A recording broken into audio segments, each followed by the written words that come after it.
Tayo ay nasa bundok po ngayon. Stress na ng madaling araw. Kaya pa? Ganda ng spot oh. Hindi lang kita ng camera. Tayo na namin yung tent. Dito lang kami sa may gilid. Tignan natin yung makatulog tayo. Yun lang.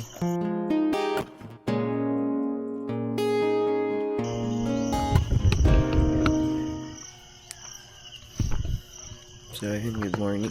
Hindi patulog men. Pero sulit naman yung view. Swimming pa tayo mamaya.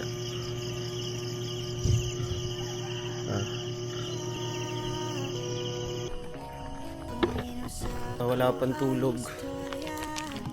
Wala pang pahinga maayos. Tapos diretso na tayo ng bual-bual.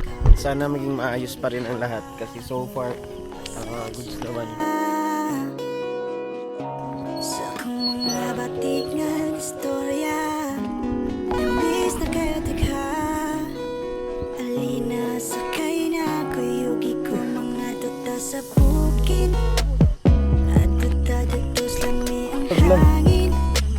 Sa lugar nga tuta sa langit. So yun lang yung hike. Andun na yung sasakyan natin. Okay, mangingitim na po si Vanessa. Let's go. Paiitimin ng Cebu.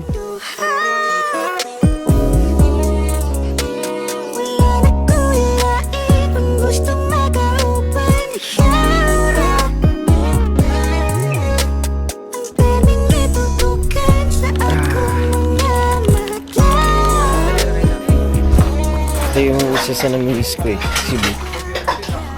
Saging na inihaw pre. Ay, binibenta mo ba yan? Pila man na? Tagten? Tag? Jis? Jis isa. Luto na na? Wala pa. Pwede na ni? Pwede na na.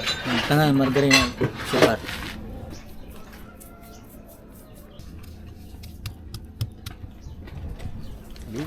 Salamat po. Tingnan ni tayo ah.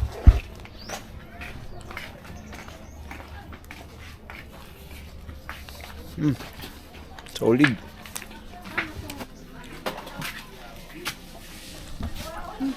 Baseng! Ikaw baseng? Sarap.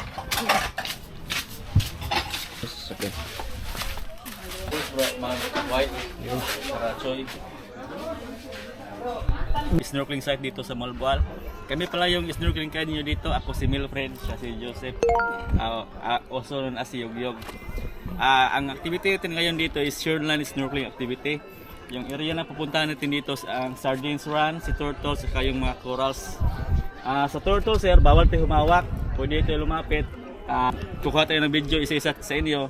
Huwag lang natin hawakan kasi may penalty tayo sa tourism na 2,500. Diyan sa Sardines, medyo malalim yun. Huwag lang kayo magpanik. Kami lang mag-assist sa inyo. Makunan namin kayo ng video. Yan, yung kung marunong kayo lumangoy, pwede kayo magtanggal ng life jacket para makasisid kayo pababa. Kung hindi naman, pwede kayo, huwag nang tanggalin, i-assist lang namin kayo. Ituturak namin kayo pababa para makunan namin kayo ng video. Yan sa Coras, pangit naman yun. Ingatan natin yung Coras na Alisin ng best friend. Apo. Isa sa masuk. Malalim din yung sa oras. Mababang yun kasi loaded ngayon. Yan lang. I hope ma-enjoy kayo sa activity natin ngayon. Yes, sir. When I'm with you, the world feels quiet. I talk a lot, but now I fall silent.